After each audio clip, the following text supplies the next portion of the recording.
Una noche de principios de junio, una tranquila familia de Burgos se sumió en la peor de las pesadillas.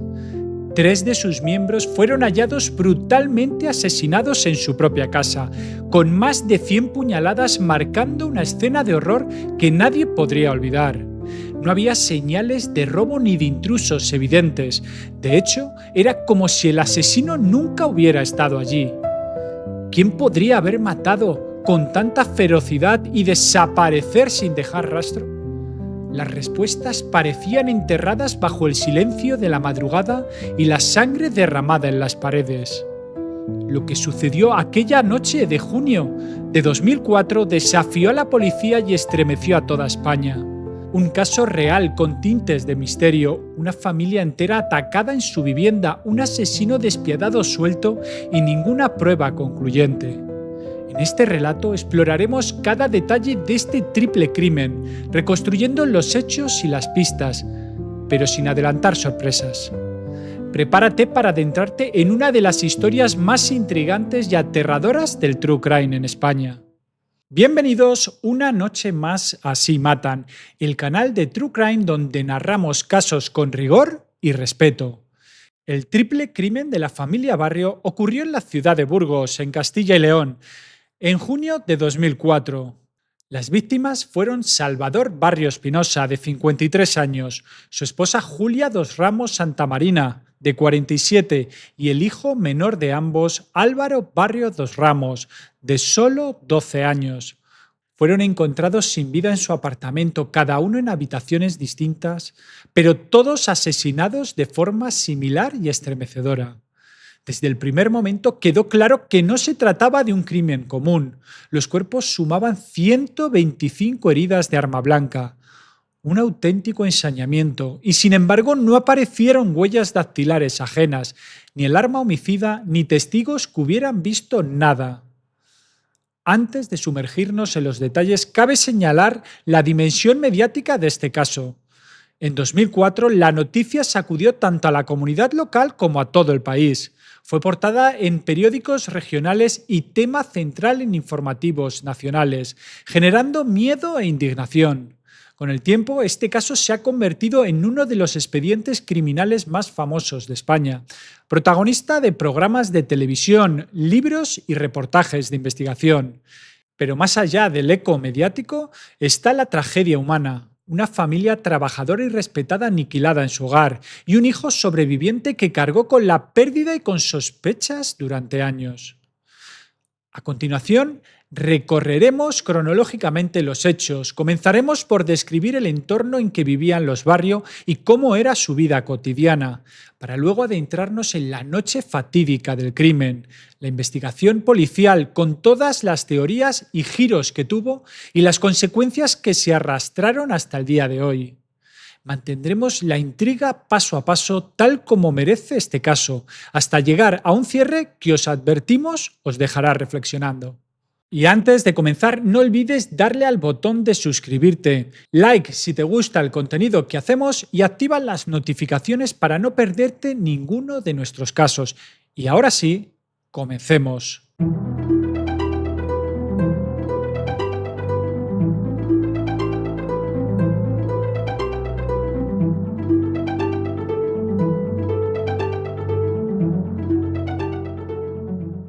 Para entender esta historia hay que situarse en dos escenarios muy distintos pero conectados.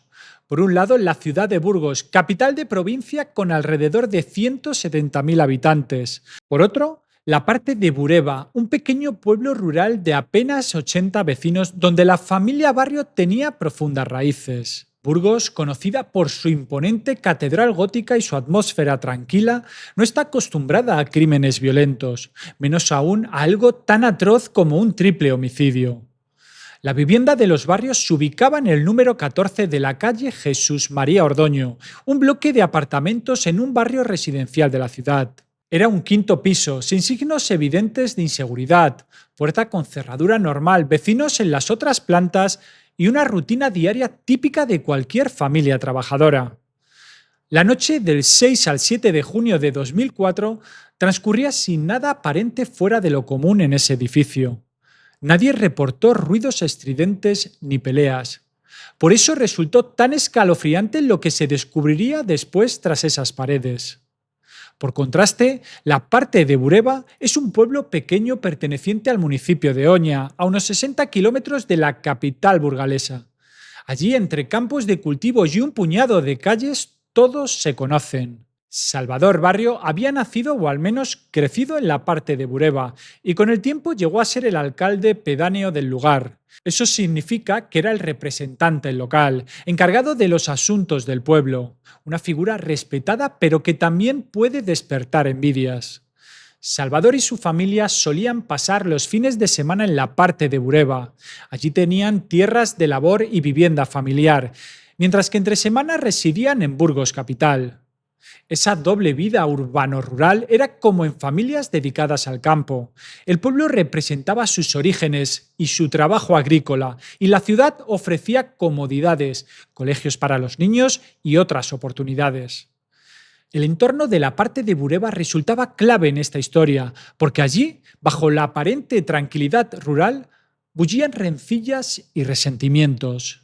En pueblos tan pequeños, cualquier conflicto vecinal se magnifica. Disputas por lindes de tierras, competencias por adquirir fincas en subasta, habladurías. Y los barrios tenían un elevado patrimonio agrícola en la comarca, más de 100 parcelas propias o arrendadas.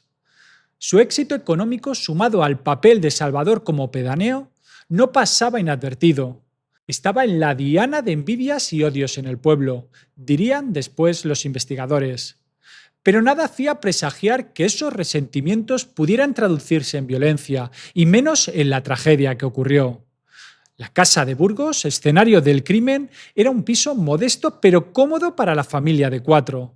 Tenía los espacios habituales, un recibidor, un pasillo distribuidor, una cocina, un salón, dormitorios, el principal de matrimonio y el de cada hijo, y un baño. La noche de autos, según reconstruiría la policía, la distribución de estos espacios determinaría la suerte de las víctimas. El edificio no tenía portero ni vigilante, pero sí una puerta comunitaria. Quien entrase debía bien ser conocido por ellos para flanquearle la entrada o tener llaves. No se encontró ningún signo de entrada forzada en el portal ni en la puerta del piso, un detalle crucial.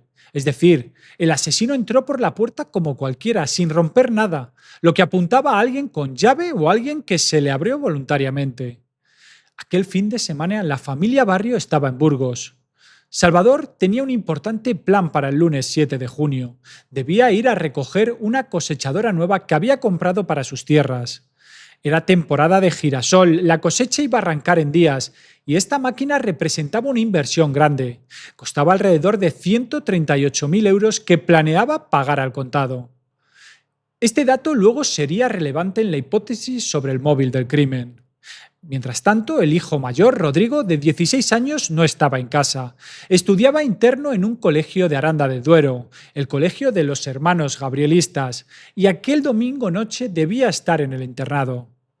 Así pues, en el piso aquella noche estaban Salvador, Julia y el pequeño Álvaro de 12 años. El contexto, por tanto, es el de una familia asentada y respetada, gente del campo que había prosperado, combinando vida rural y urbana. Burgos, la ciudad tranquila donde tenían su hogar, y la parte de Bureba, el pueblo donde eran conocidos y donde, como luego se sabría, alguien les odiaba en silencio. Con este escenario en mente, veamos quiénes eran las víctimas y cómo era su vida antes de que todo se truncara. Salvador Barrio Espinosa era descrito por quienes le conocían como un hombre trabajador, emprendedor y de carácter fuerte. A sus 53 años había logrado levantar una próspera explotación agrícola. Poseía o gestionaba decenas de parcelas en la comarca de la Bureba, cultivando cereal y girasol principalmente. Se sabía que participaba en subastas de tierras con frecuencia, adquiriendo nuevas fincas, lo que en ocasiones generaba recelos entre otros agricultores de la zona. Ser competitivo en este ámbito le valió tanto admiradores como enemigos. Salvador complementaba esa actividad agrícola con la función de alcalde pedáneo de la parte de Bureba, un cargo modesto pero influyente en un pueblo tan pequeño. Aquello le daba cierta notoriedad local y también los situaba en medio de disputas vecinales o políticas rurales. Por ejemplo, se mencionó que existió un proyecto de polígono industrial en la parte que pudo causar roces, o algún incidente como el vuelco de un remolque de grano de los barrios que derivó en conflicto. Nada de eso parecía a simple vista motivo para temer por su vida, pero pintaba el cuadro de tensiones a su alrededor. En lo personal, Salvador era padre de familia. Llevaba casado con Julia dos Ramos Santamarina muchos años. Julia, de 47 años, era originaria de una familia de la parte de Bureba. Tenía al menos un hermano mencionado en la prensa y se había dedicado a su hogar y apoyar el negocio familiar. Sus conocidos la retrataron como una mujer cordial y dedicada a sus hijos. Julia y Salvador formaban un matrimonio sólido y juntos habían sacado adelante a sus dos hijos. Rodrigo, el mayor, de 16 años, y Álvaro, el menor, de 12. De Rodrigo Barrio dos Ramos se sabe que era un adolescente que estudiaba en un internado religioso de Aranda del Duero. No está del todo claro por qué sus padres optaron por internarlo, quizá por darle una educación especializada o disciplinada, o tal vez por tradición familiar. Tenía 16 años en 2004, en plena adolescencia. Sus profesores y compañeros lo describieron en su momento como un chico normal, si bien reservado. Es importante señalar que Rodrigo era el único miembro de la familia que no se encontraba en el domicilio en la noche del crimen, algo que luego tendría enormes implicaciones. Por su parte, Álvaro Barrio dos Ramos, de 11 años, casi 12 los cumpliría en 2 semanas, era un niño alegre que cursaba la educación primaria. Él vivía en Burgos con sus padres y posiblemente los fines de semana jugaba en la plaza de la parte de Bureba cuando iban al pueblo. Álvaro adoraba a su hermano mayor y solía esperar con ilusión las ocasiones en que Rodrigo volvía a casa de visita. Desgraciadamente, nunca volverían a reunirse los cuatro. Los Barrio eran apreciados en su entorno de Burgos. Los vecinos del edificio los veían como una familia normal, de las que siempre saludan en la escalera y viven tranquilamente. Salvador a veces se ausentaba días enteros por las faenas del campo, pero Julia y Álvaro eran presencia diaria en la comunidad. Álvaro, con 12 años, posiblemente jugaba en el barrio o asistía a algún colegio cercano. Julia quizás participaba en actividades locales o mantenía amistad con otras madres.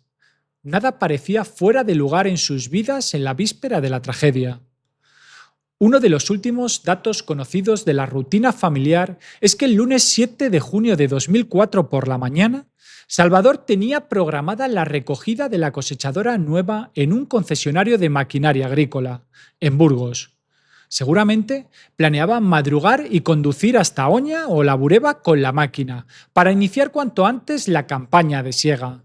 Podríamos imaginar la ilusión por estrenar ese caro equipo que habían comprado. Julia y Álvaro quizás se quedarían unos días más en la ciudad, o tal vez pensaban unirse luego en el pueblo. Lamentablemente ese lunes nada sucedió según lo previsto.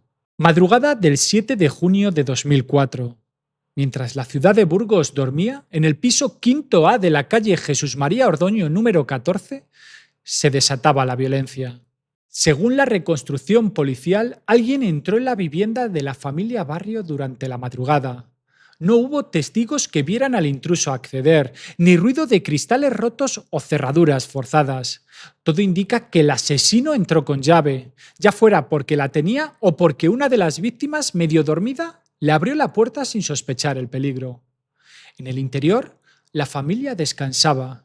Salvador y Julia dormían juntos en su habitación matrimonial. Álvaro en su cuarto infantil. La secuencia exacta de los hechos solo la conoce el criminal, pero las evidencias permitieron una reconstrucción aproximada. El inspector Máximo Carretero, jefe del grupo de inspecciones oculares de la Policía Científica, recordó cómo al llegar a la escena subieron los 5 pisos hasta la puerta y antes de entrar inspeccionaron la cerradura con linterna. No estaba forzada. Al abrir, se encontraron un escenario dantesco. Al entrar, ya en el recibidor y el pasillo había mucha sangre en el suelo y paredes. Las primeras manchas gruesas se hallaban cerca de la entrada. Después se extendían por el pasillo hacia la cocina y las habitaciones. Aquello hablaba de una lucha o persecución. De hecho, las mayores salpicaduras estaban junto a la puerta de entrada, lo que hizo pensar a los investigadores que el enfrentamiento inicial ocurrió ahí mismo, nada más franquearse la puerta. Tal vez Salvador se despertó y fue a ver quién entraba, encontrándose cara a cara con el agresor en el vestíbulo. La tétrica búsqueda continuó. Salvador Barrios yacía muerto en la cocina, vestido con su pijama, descalzo, tendido debajo de la mesa. Había huellas de una violenta refriega, sangre en el suelo y en los muebles de la cocina. A Salvador le contaron 69 heridas punzantes en el cuerpo, además de un corte profundo en el cuello. Había sido degollado. Era un hombre corpulento, unos 90 kilos de peso, lo que sugiere que luchó ferozmente antes de caer abatido. Julia Dos Ramos fue encontrada en el dormitorio principal, entre la cama y la pared. Había recibido al menos 21 puñaladas y también tenía la garganta seccionada. Su posición, tumbada a los pies de la cama, indica que probablemente fue atacada en la cama mientras dormía o intentaba incorporarse, y murió allí mismo, antes de poder huir lejos de la habitación. Álvaro, el niño, sufrió un destino igual de atroz.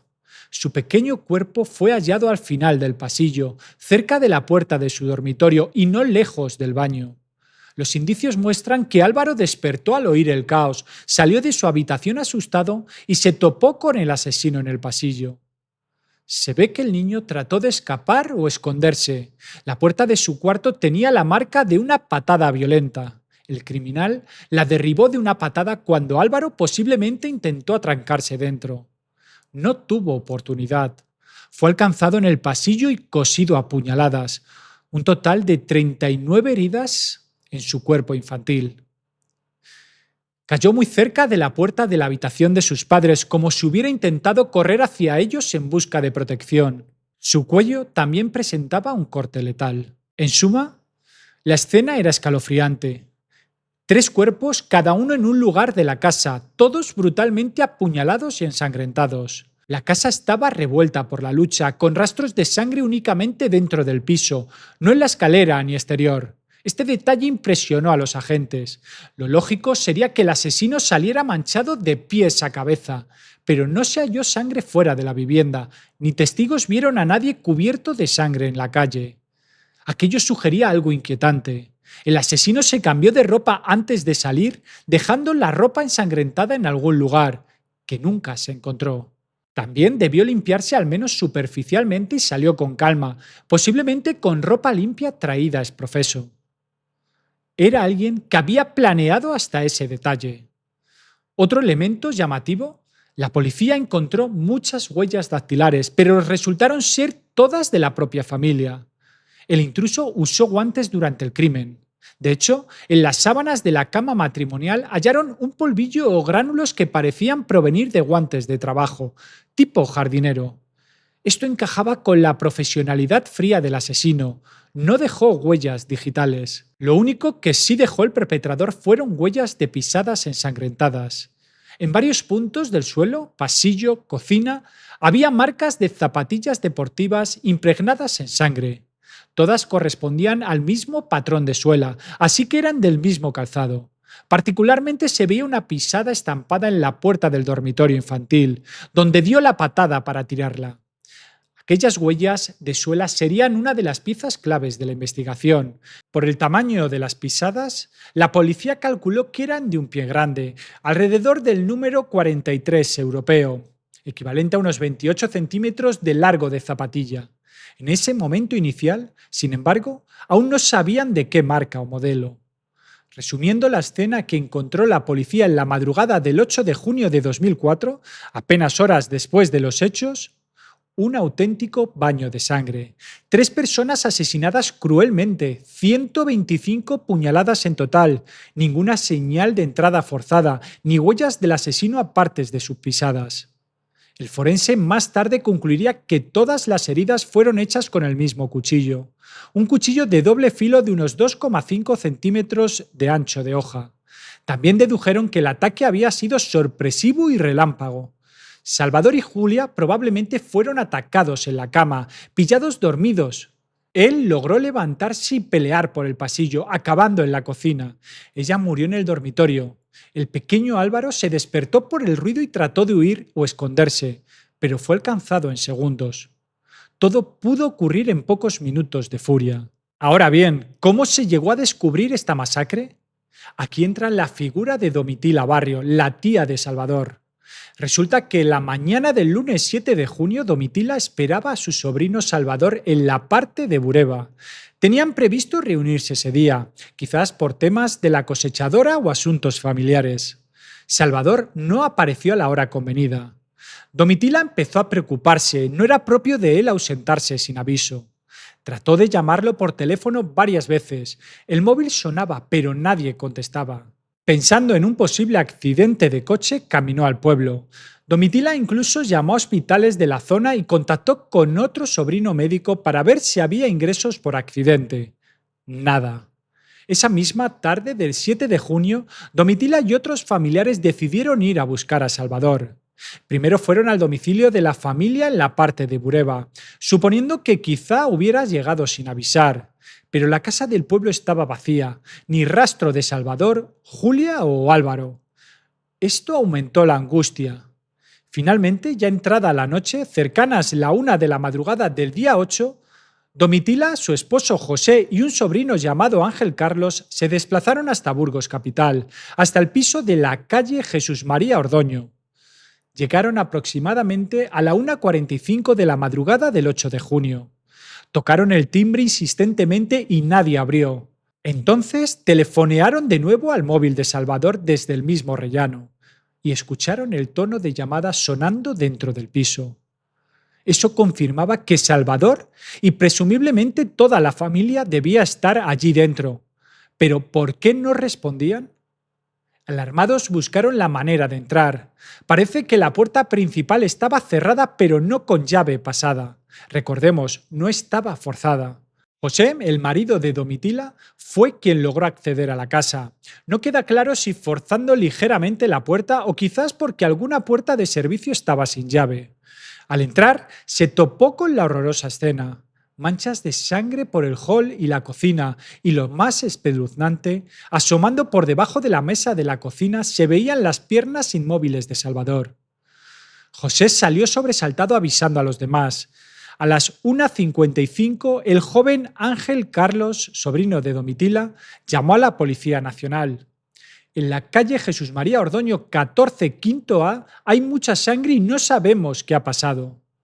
Minutos después llegaban patrullas policiales y equipos de emergencia. Los agentes confirmaron lo peor. Salvador, Julia y Álvaro estaban muertos, asesinados brutalmente. La vivienda fue acordonada como escena de crimen. Domitila y sus familiares quedaron en shock, sumidos en llantos e incredulidad en el portal, mientras los forenses comenzaban su meticulosa tarea. Burgos despertó aquel día con la noticia de un triple asesinato inconcebible. La tragedia no acabó ahí para la familia. Al día siguiente, 2 policías tuvieron que desplazarse al internado en Aranda de Duero, donde estaba Rodrigo, el hijo mayor, para informarle de la terrible noticia. Al conocer que sus padres y su hermano habían sido asesinados, Rodrigo sufrió una crisis nerviosa tan aguda que hubo que hospitalizarlo en la unidad de psiquiatría del Hospital Divino Vallés de Burgos. En un abrir y cerrar de ojos, aquel chico de 16 años se había quedado sin familia. Con el hallazgo de los cuerpos comenzaba una de las investigaciones más complejas que la policía burgalesa haya afrontado. Las primeras 48 horas tras un crimen son cruciales para recolectar evidencias y seguir pistas frescas. Los forenses y detectives trabajaron contrarreloj en aquel apartamento, recopilando cada indicio que pudiera conducir al autor. Pero pronto comprobarían que el asesino había sido inteligente y extremadamente cuidadoso. No iba a ser fácil resolver este rompecabezas. El triple crimen de los Barrios presentaba desde el inicio características atípicas. La escena indicaba un solo autor, fuerte y hábil, que no dejó rastros identificativos. Los investigadores de homicidios de la Policía Nacional comenzaron a formular hipótesis sobre el móvil y la identidad del asesino mientras analizaban las pruebas. En las primeras semanas se barajaron varias líneas. 1. Robo con violencia. La primera teoría considerada fue la del asalto para robo. Dado un dato muy concreto, se sabía que Salvador planeaba comprar una costosa cosechadora pagando 138.000 euros en efectivo la mañana posterior al crimen. Eso hacía suponer que esa noche podría tener el dinero guardado en casa. Si alguien se enteró de que dispondría de esa cantidad, podría haber entrado a robarlo. De hecho, era conocido que Salvador manejaba mucho metálico en sus negocios agrícolas. Solía pagar en efectivo en subastas y compras. ¿Y si un ladrón buscaba ese botín y, sorprendido por la familia, decidió eliminarlos? Era plausible. Sin embargo, nunca se pudo confirmar si realmente Salvador tenía el dinero en casa aquella noche. Y más importante, la ferocidad del crimen no cuadraba del todo con un simple robo. Un ladrón común habría podido huir al verse descubierto. No era necesario matar a 3 personas con semejante saña solo para robar. Aún así, la hipótesis del robo permaneció un tiempo sobre la mesa. 2. Venganza o ajuste de cuentas personales. Al conocer la vida de Salvador, pronto surgieron múltiples posibles enemistades. La policía llegó a investigar hasta 10 personas del entorno de los barrios que tenían motivos de disgusto con Salvador. La lista parece sacada de una novela de intriga rural y cada persona fue analizado. Un exlegionario vecino cuyo perro había matado unas gallinas de la familia Barro. Hubo un altercado por ese incidente, quizá guardaba rencor. Un rival político de Salvador en las lides del pueblo, posiblemente alguien descontento por su gestión como pedáneo o con aspiraciones al cargo. Un subinspector de Hacienda para quien Salvador trabajaba unas tierras. Tal vez hubo discrepancias económicas o personales con él. Un exnovio de Julia, la esposa. Aunque había pasado mucho tiempo desde la juventud de Julia, no se descartó inicialmente alguna historia de celos o algo turbio en el pasado. También se destapó durante estas averiguaciones que Salvador había recibido llamadas telefónicas amenazantes en los meses previos. Al parecer, anónimos molestos le insultaban por su costumbre de adquirir tierras en subasta. Lo acusaban de acaparar terrenos en perjuicio de otros agricultores. Es decir, su éxito económico estaba generando resentimiento en la zona. Resultaba sorprendente la cantidad de amenazas y conflictos que salieron a relucir. De puertas afuera, los barrios parecían una familia tranquila, pero alrededor había más animosidad de la imaginada. Cada persona conflictiva fue investigada, entrevistas, coartadas, registros. Ninguna de esas líneas fructificó. O tenían coartada sólida o no se halló evidencia alguna ligándolos al crimen. La policía empezaba a frustrarse. Tantos posibles motivos, pero ningún sospechoso concreto. 3. Un asesino solitario y conocido de la familia. Las características del crimen sin puertas forzadas en plena noche dentro de casa apuntaban cada vez más a alguien cercano a las víctimas, alguien que tenía llaves del piso o facilidad para conseguirlas y a quien quizá no temerían abrir de madrugada. Los investigadores elaboraron un perfil del posible autor basados en lo encontrado en la escena y autopsias. Sería un hombre, por la violencia física desplegada, con buena forma física, capaz de reducir a 3 personas y asestar 125 puñaladas sin agotarse, posiblemente diestro en el manejo de armas blancas, tal vez alguien habituado a matar animales o con entrenamiento en combate cuerpo a cuerpo. Estimaron además que su estatura estaría por encima de unos 75 metros, porque debió dar patadas altas y porque las pisadas sugerían un individuo de zancada amplia. Todo esto encajaba más con una figura conocida, un enemigo íntimo, que con un ladrón oportunista. La policía analizó también quién tenía acceso a las llaves de la casa. Los familiares directos, aparte de los que vivían allí, eran pocos. Quizás Domitila, la tía, o algún otro pariente cercano podría tener copia, pero ninguno encajaba en el perfil violento. Los vecinos no tenían llave. ¿Y si el asesino había sustraído unas llaves? La familia tenía un coche, un Audi A6, aparte del tractor y vehículos del campo, y se notó que faltaban las llaves de uno de los coches de la casa. Aquello fue extraño. Tras el crimen no aparecieron esas llaves por ningún lado. ¿Pudo llevárselas el asesino tal vez para huir en ese coche?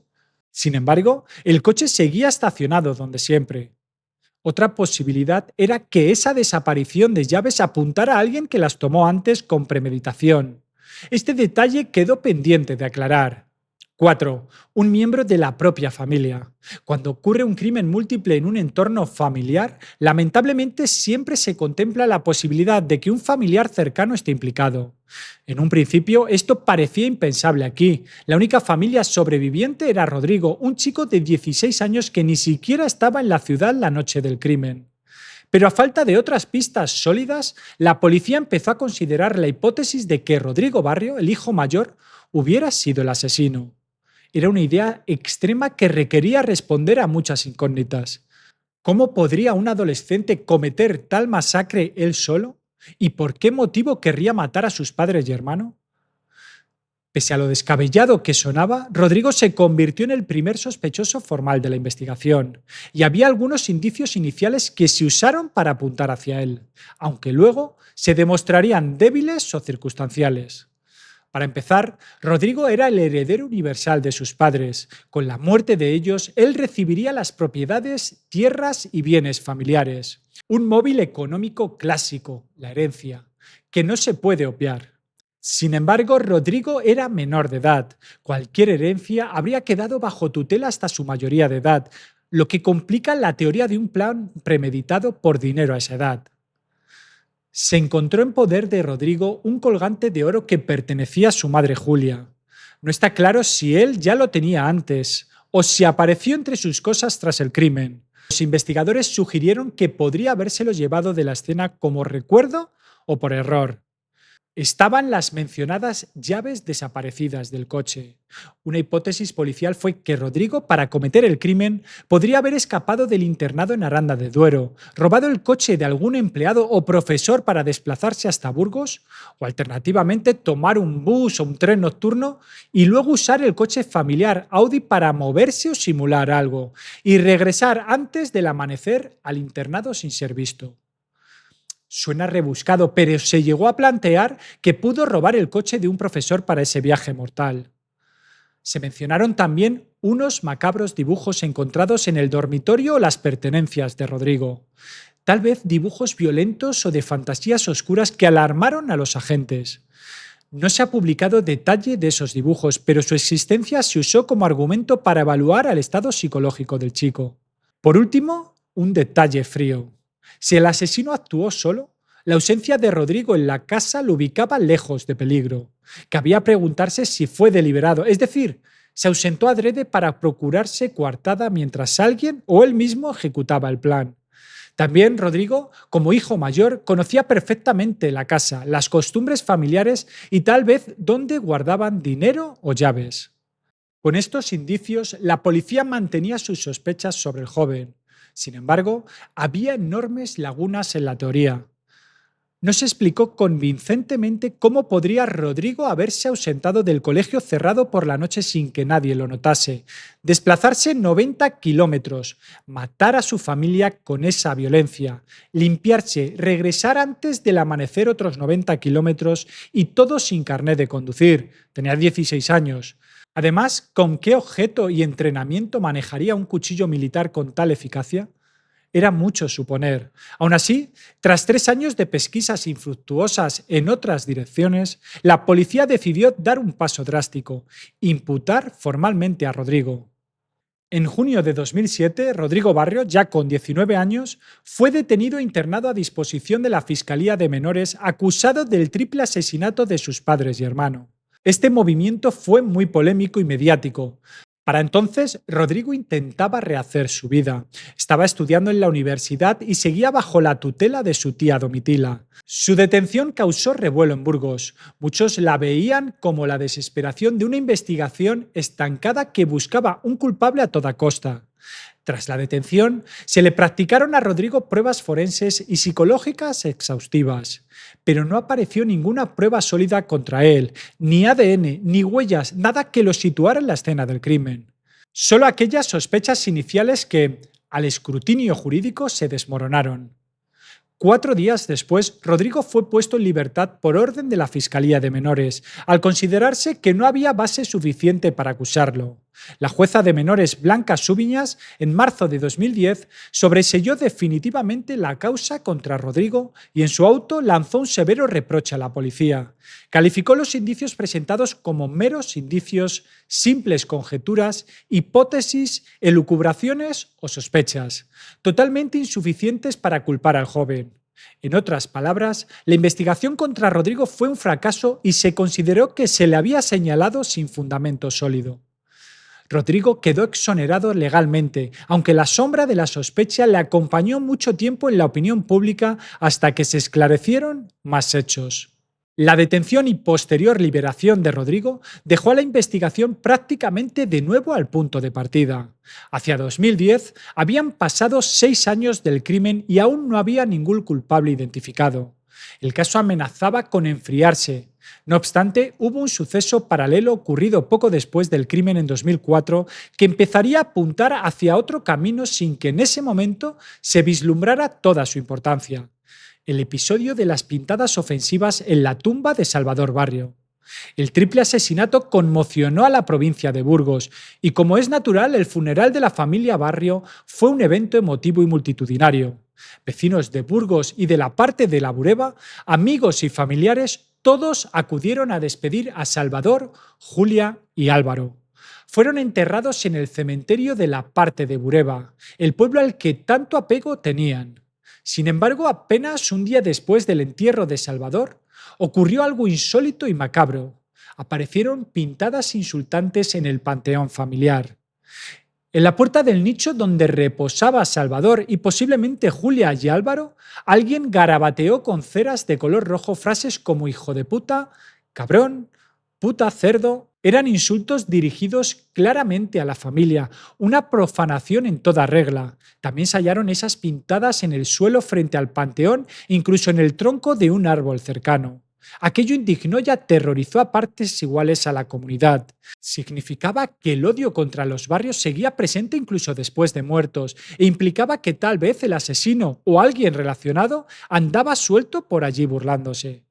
La policía de Burgos, paralelamente a la investigación del crimen, abrió diligencias por este acto vandálico contra los sentimientos religiosos, pues atacar una tumba tiene esa consideración legal. Además, intuyeron que podía ser una pista valiosa sobre el asesino. Quien fuera capaz de hacer algo así de morboso seguramente sabía del crimen o incluso podría ser el propio autor mofándose. Los agentes hablaron con los vecinos de la parte de Bureba preguntando si sospechaban de alguien capaz de semejante bajeza. El nombre que surgió repetidamente fue Angelillo. Detrás de este apodo casi infantil se ocultaba un individuo temido en el pueblo, Ángel Ruiz Pérez, alias Angelillo.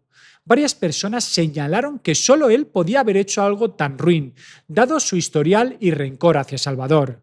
Incluso el hermano de Julia Dos Ramos, cuñado de Salvador, comentó que en el mismo funeral vieron a Ángel merodeando por los alrededores, haciendo ruido con su tractor, como faltando el respeto al cortejo fúnebre. Ese es Angelillo, el loco ese, decían algunos con temor. ¿Quién era Ángel Ruiz, alias Angelillo? Era un vecino de 41 años, soltero, huraño, sin amigos ni familia cercana aparte de sus padres ancianos.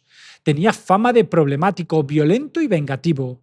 Los lugareños contaban historias sobre él, que si discutía con un vecino luego aparecía el perro de vecino muerto o envenenado o apaleado. Le atribuían todo tipo de fechorías nocturnas. Decían que de noche nadie se atrevía a cruzarse con él porque era imprevisible. Lo apodaban el Rambo de Bureba, por su estilo de vida casi guerrillero. Vestía a veces ropa de camuflaje, hacía acampadas en el monte y se sabía que hasta golpeaba a sus propios padres en arranques de ira. En resumen, Angelillo era el matón del pueblo, alguien a quien todos temían y que había acumulado odios recíprocos. Particularmente, Angelillo odiaba a Salvador Barrio. Era un odio notorio, un secreto a voces en el pueblo. Los motivos, según contaban los vecinos, Angelillo estaba resentido porque los Barrios tenían muchas tierras y dinero, mientras él no. Sentía envidia por la posición próspera de Salvador. Hubo roces concretos. Por ejemplo, parece que en alguna subasta de terrenos Salvador se adelantó pagando más y compró parcelas que Angelillo codiciaba, lo cual éste le reprochaba amargamente.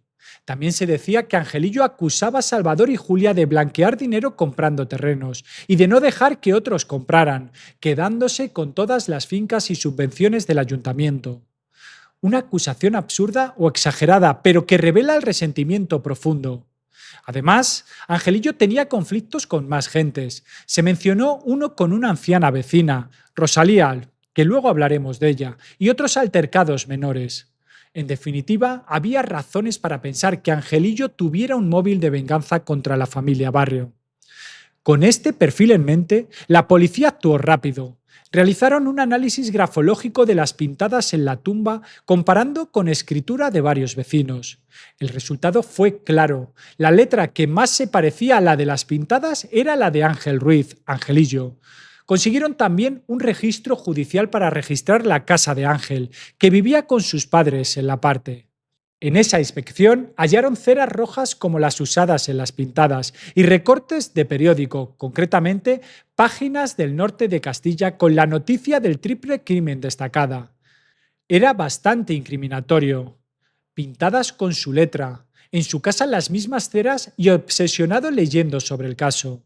Con todo ello, en marzo de 2005, Angelillo fue detenido y acusado, pero no por el asesinato, sino por un delito contra la libertad de conciencia y sentimientos religiosos, es decir, por profanar la tumba. Ángel Ruiz fue condenado por esas pintadas ofensivas, ya que la evidencia era concluyente en ese aspecto. Sin embargo, tras interrogarlo y analizar la situación, no se le pudo vincular directamente con los asesinatos de la familia. En 2005, la investigación del triple crimen aún no tenía pruebas suficientes contra él como para acusarlo formalmente de los homicidios. Él negó cualquier participación en los asesinatos, aunque es sabido que soltó frases extrañas, como veremos luego. Así que Angelillo cumplió alguna sanción menor por las pintadas. No sería mucho, quizá multa o unos meses, y quedó en libertad respecto al caso de los asesinatos, aunque desde entonces quedó en el punto de mira de los investigadores como sospechoso número 1. Para 2005, entonces, el panorama era: Rodrigo, el hijo, inicialmente sospechoso pero sin pruebas; Angelillo, el perturbado vecino con fuerte motivación de odio y ya autor probado de un acto contra la familia, las pintadas, pero aún sin evidencia directa en la matanza. La investigación languideció unos años. A medida que pasaban 2006, 2007, 2008, no surgían avances significativos. El caso amenazaba con enfriarse del todo tras agotar esas vías. Pero sorprendentemente los acontecimientos tomarían un giro a partir de 2011, debido a crímenes ajenos pero relacionados con Angelillo. Fue como armar un rompecabezas lentamente, piezas dispersas en el tiempo que unidas empezaron a perfilar una imagen más clara de quién pudo asesinar a los Barrio. El nombre de Ángel Ruiz Pérez, Angelillo, volvió al primer plano de la investigación casi 10 años después del triple crimen, tras una serie de sucesos inquietantes. Veamos esa cronología siniestra. El 28 de agosto de 2011, en la parte de Bureba, una anciana de 84 años llamada Rosalía Martínez fue atropellada mortalmente por un vehículo cuyo conductor se dio a la fuga. Rosalía era vecina del pueblo y conocida de Angelillo. El atropello no parecía un simple accidente. Se sospechó que podía ser intencionado, un asesinato encubierto. La Guardia Civil investigó y 14 meses después, en octubre de 2012, detuvo a Ángel Ruiz como presunto autor del homicidio de Rosalía por atropello. ¿El motivo? Resulta que Rosalía había tenido un altercado con Angelillo tiempo atrás. Lo había denunciado por colarse con su tractor en sus tierras y luego Angelillo fue a recriminarle que no hablara mal de él con su madre. Al parecer, Angelillo decidió saldar la vieja deuda, matando a la pobre mujer de la forma más cobarde, arrollándola con un coche y huyendo. Fue un caso espeluznante de venganza desquiciada. 2013. Angelillo fue juzgado por el asesinato de Rosalía y condenado a 18 años de cárcel. Para entonces tenía cerca de 50 años. Lo más relevante es que finalmente la justicia lo tenía entre rejas, aunque por otro crimen. Su perfil violento quedaba ya fuera de duda con esta condena. Era oficialmente un asesino convicto. Esto dio alas a la policía para volver a examinar su posible implicación en el triple crimen de Burgos. Septiembre de 2012. Paralelamente surgió otro hecho extraño. Un hombre de origen búlgaro o rumano, según distintas fuentes, llamado Sibyl Angelov, que residía en la cercana localidad de Briviesca, desapareció sin dejar rastro. ¿Y qué tenía que ver Sibyl con Angelillo? Pues que según testigos, Angelillo había intentado contratar a Sibyl como sicario unos meses antes. Le habría ofrecido 10.000 euros por matar a un familiar suyo en Vizcaya. Sibyl, pensando que Ángel deliraba o no iba en serio, aceptó la mitad por adelantado, 5.000 euros, y se compró con ese dinero un BMW en Bulgaria, que luego trajo a España. Pero poco después, Sibyl desapareció misteriosamente. El último contacto fue el 17 de enero de 2013, en que Angelillo y él hablaron 37 veces por teléfono en 2 días. El mismo 17 de enero, Ángel apagó sus 3 móviles a la vez y no los volvió a encender hasta 4 días después. Esto pinta fatal. Sugiere que Angelillo posiblemente asesinó a Sibyl cuando éste ya no le era útil o para silenciarlo. En febrero de 2013, la Guardia Civil llegó a detener a Ángel por esta desaparición, aunque si bien recuerdo no se encontró el cuerpo de Sibyl ni se pudo procesar por falta de pruebas. Aún así, quedó bajo investigación por ese caso también. Estos incidentes, el asesinato de Rosalía y la desaparición de Sibyl, dibujaron un patrón siniestro en torno a Ángel Ruiz.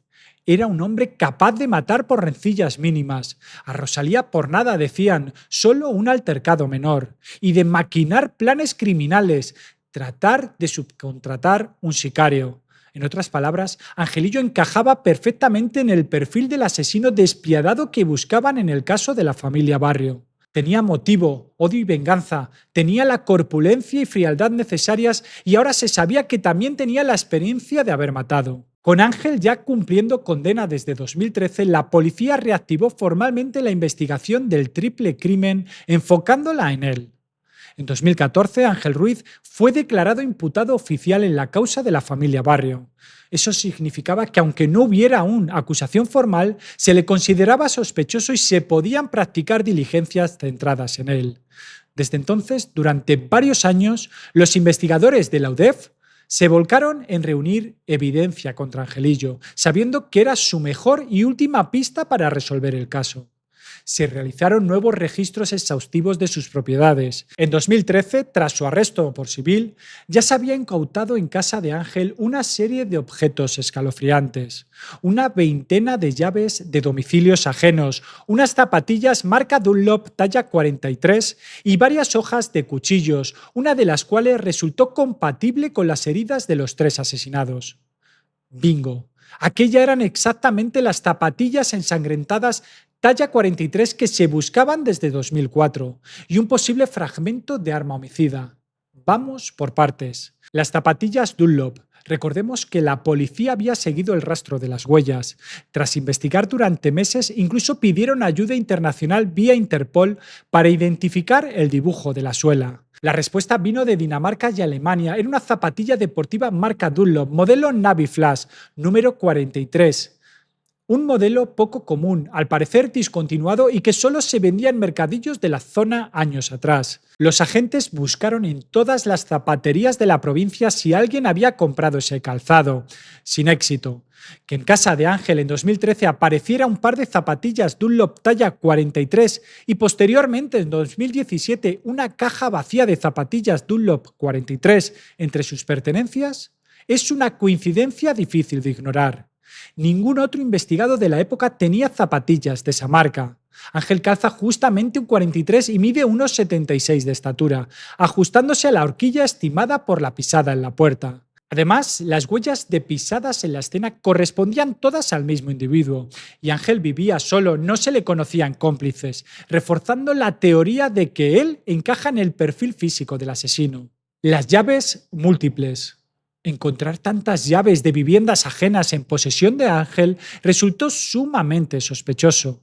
¿Por qué guardaba llaves de casa que no eran suyas? Esto sugiere que tenía la costumbre de entrar subrepticiamente en propiedades de otros, tal vez para robar objetos sin ser detectado o simplemente por morboso control. De hecho, se descubrió que Angelillo tenía antecedentes de allanamientos. Merodeaba casas ajenas y a veces se llevaba objetos o husmeaba.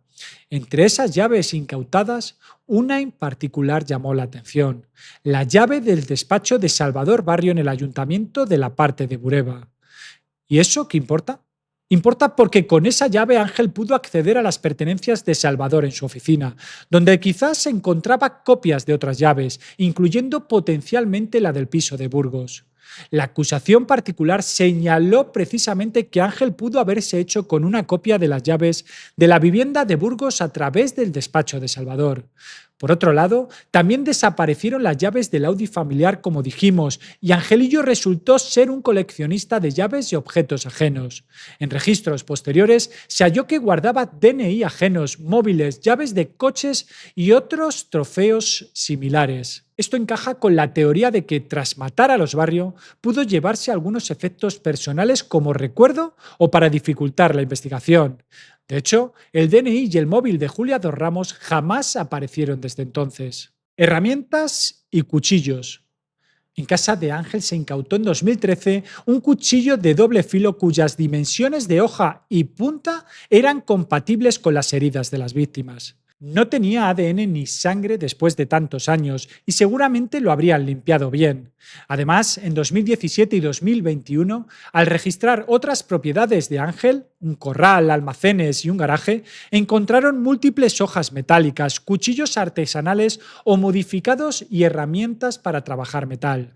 Se supo incluso que Angelillo había hecho un curso de corte y soldadura, tenía torno y equipo para fabricar o adaptar cuchillos.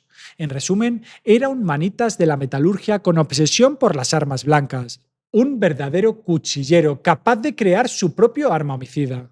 Esto explicaría por qué el arma del crimen nunca se encontró. Tal vez era un cuchillo hecho o modificado por él que luego desmontó y escondió. Guantes y vestimenta. Recordemos los indicios de la escena. El asesino usó guantes tipo jardinero y probablemente se cambió de ropa dentro de la casa.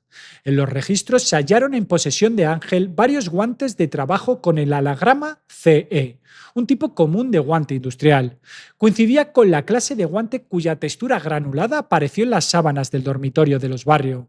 Además, cuando la Guardia Civil lo detuvo en 2013 por la desaparición de Sibyl, reportaron que Angelillo llevaba puestas varias capas de ropa. Esto es curioso, tenía la costumbre de vestir varias prendas encima de otras, lo cual podría indicar que en caso de mancharse podía quitarse la capa externa y quedar limpio, una táctica usada a veces por delincuentes.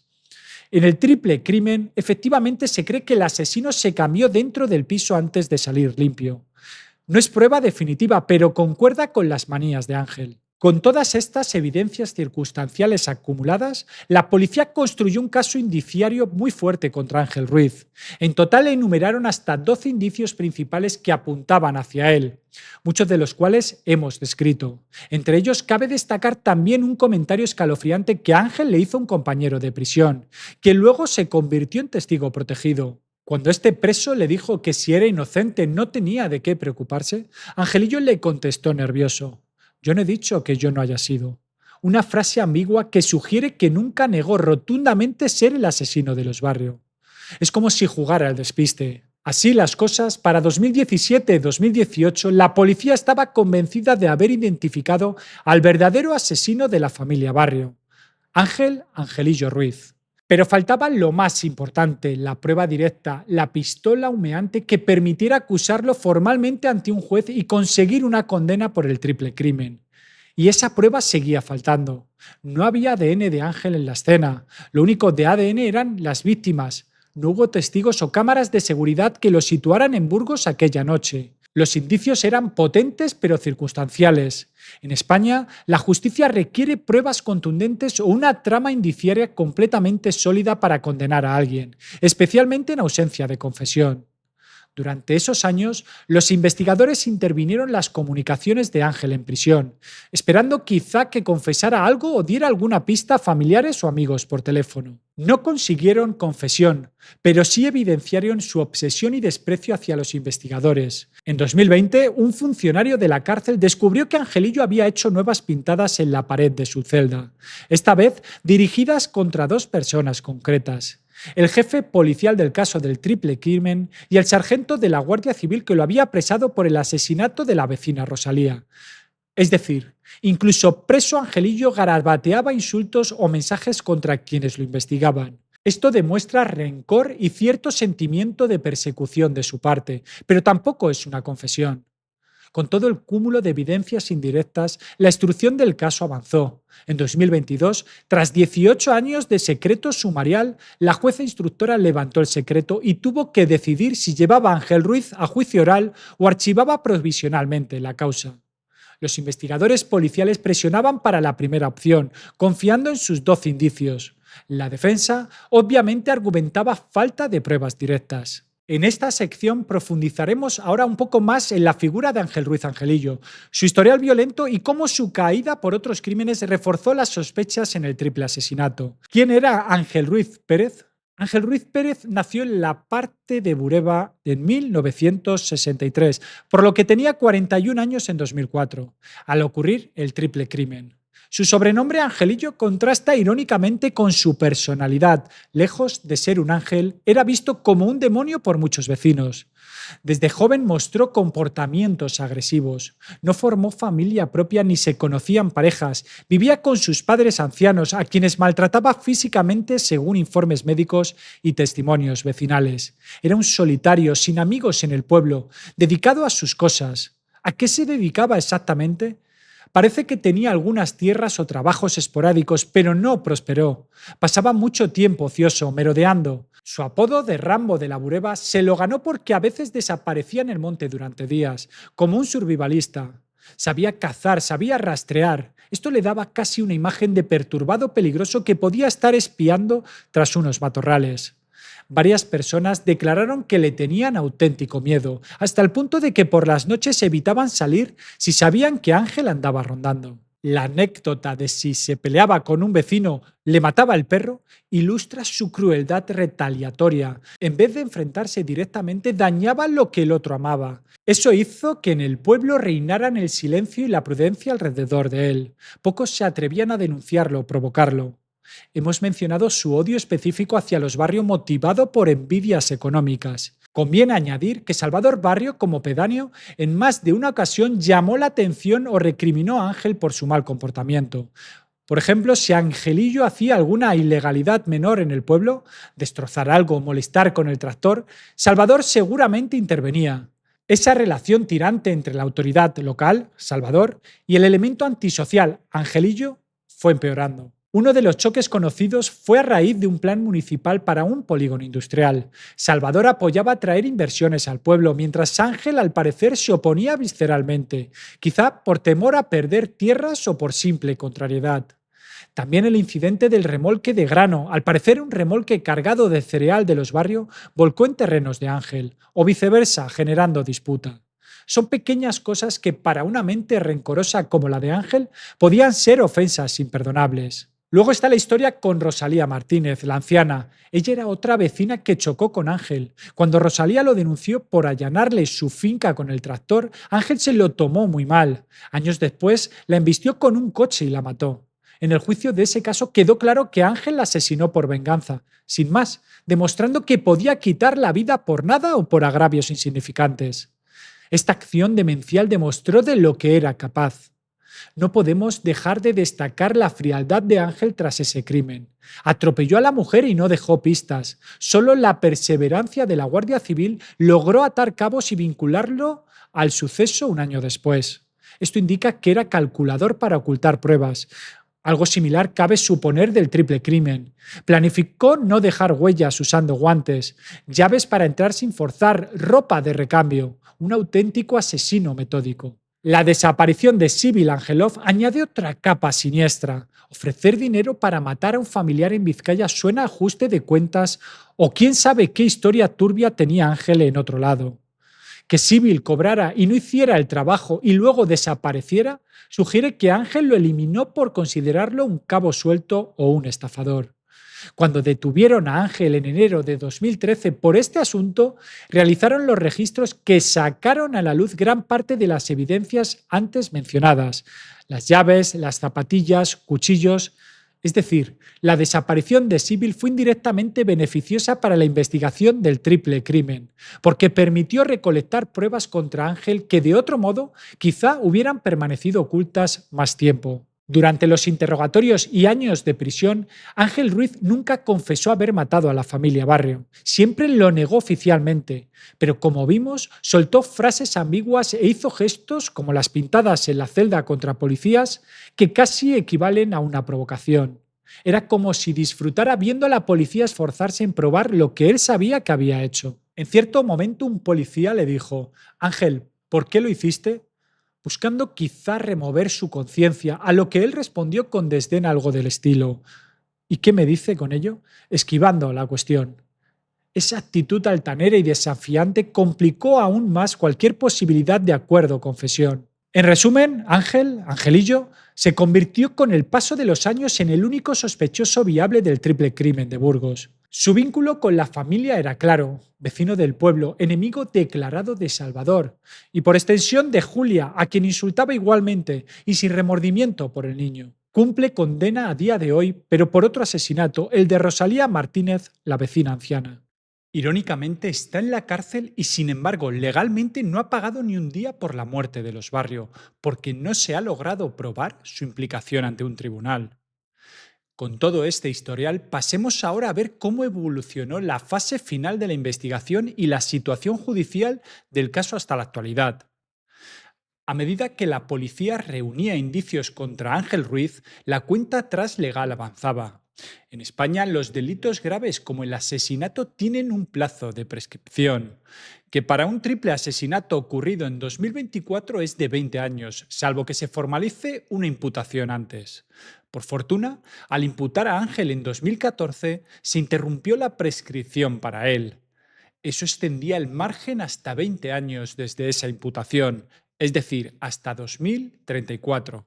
Lo mismo ocurrió con Rodrigo, que fue imputado en 2007 y prescribiría en 2027 su posible responsabilidad.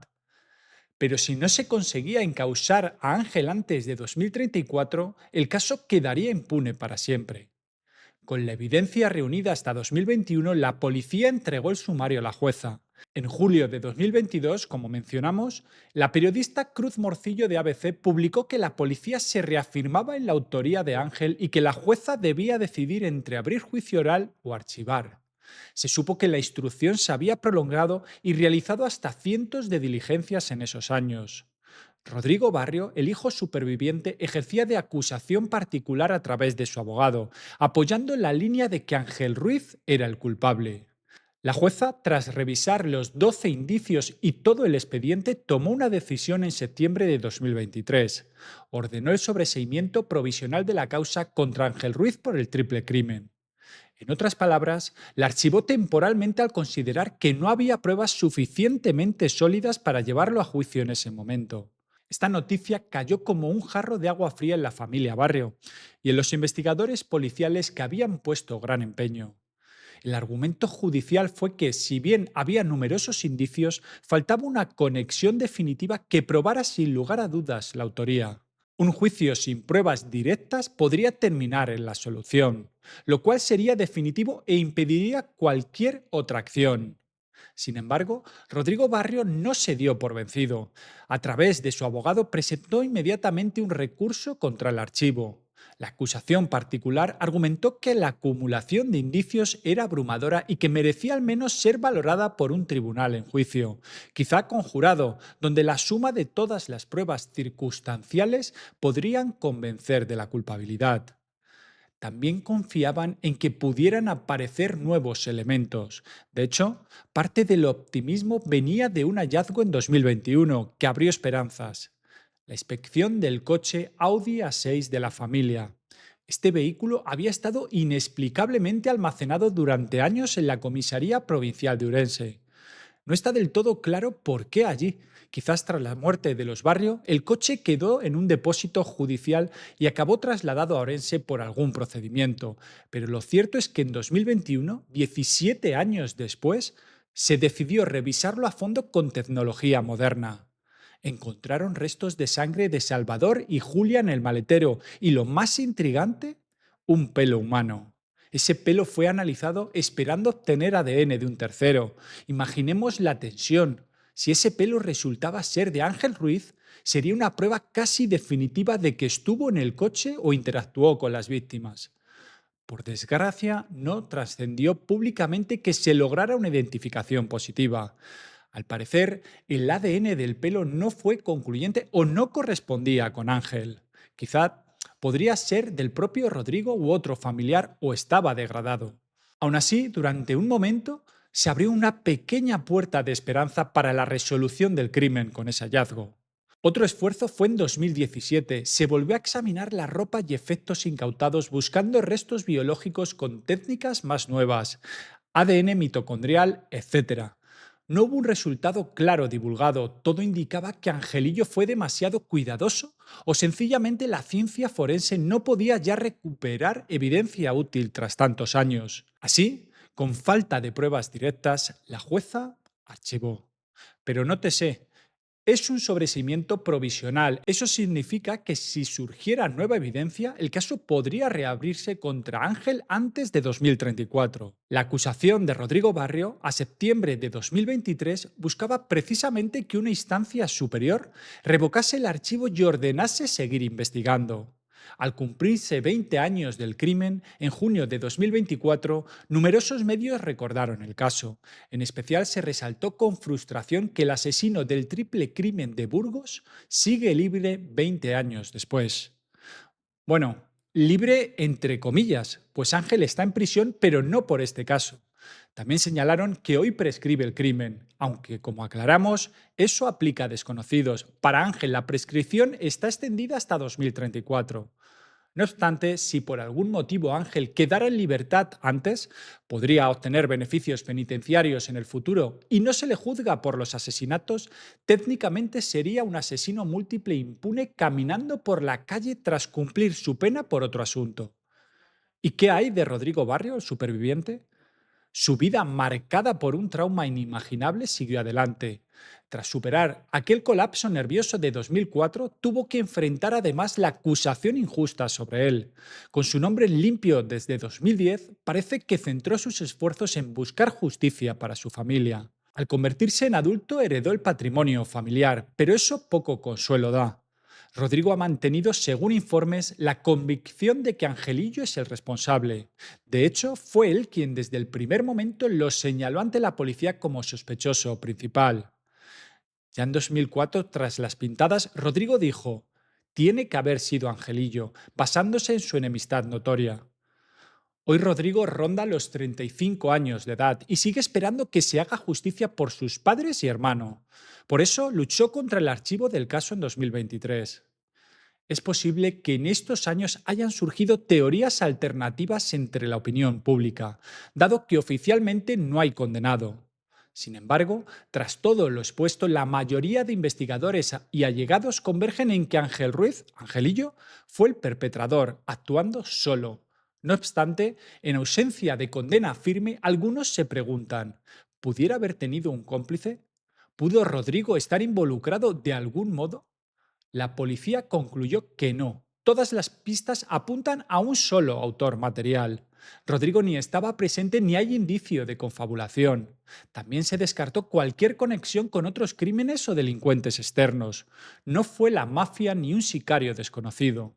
Todo converge en el drama rural de rencor personal. Hemos recorrido minuciosamente la historia de este triple asesinato sin resolver, desde la tétrica madrugada en que la familia Barrio fue masacrada, pasando por las múltiples pistas y sospechosos que manejó la policía, hasta centrarnos en el siniestro personaje de Angelillo Ruiz, cuyo destino se entrelazó trágicamente con el de los Barrio. A lo largo de unos 60 minutos de narración has podido conocer cómo la investigación avanzó entre aciertos y tropiezos, cómo la justicia a veces se queda a un paso de atrapar la verdad y cómo el tiempo y la perseverancia sacaron a la luz, pieza a pieza, un mapa de indicios que señalan al responsable. Hoy, a más de 2 décadas del crimen, el expediente sigue abierto pero sin culpable condenado. Rodrigo Barrio continúa luchando porque no se baje los brazos, porque aún hay esperanzas de que un día se reúnan suficientes pruebas para sentar a Ángel Ruiz en el banquillo por estos hechos atroces. Mientras tanto, Ángel cumple su pena por otro asesinato, escuchando quizás el tic-tac de un reloj que se acerca a 2034, cuando legalmente podría aspirar la posibilidad de enjuiciarlo por los barrios. ¿Habrá un giro final? ¿Aparecerá ese testigo inesperado? ¿Esa confesión de última hora o una prueba forense nueva? Solo el tiempo lo dirá, porque al final el tiempo borra huellas, pero no la verdad.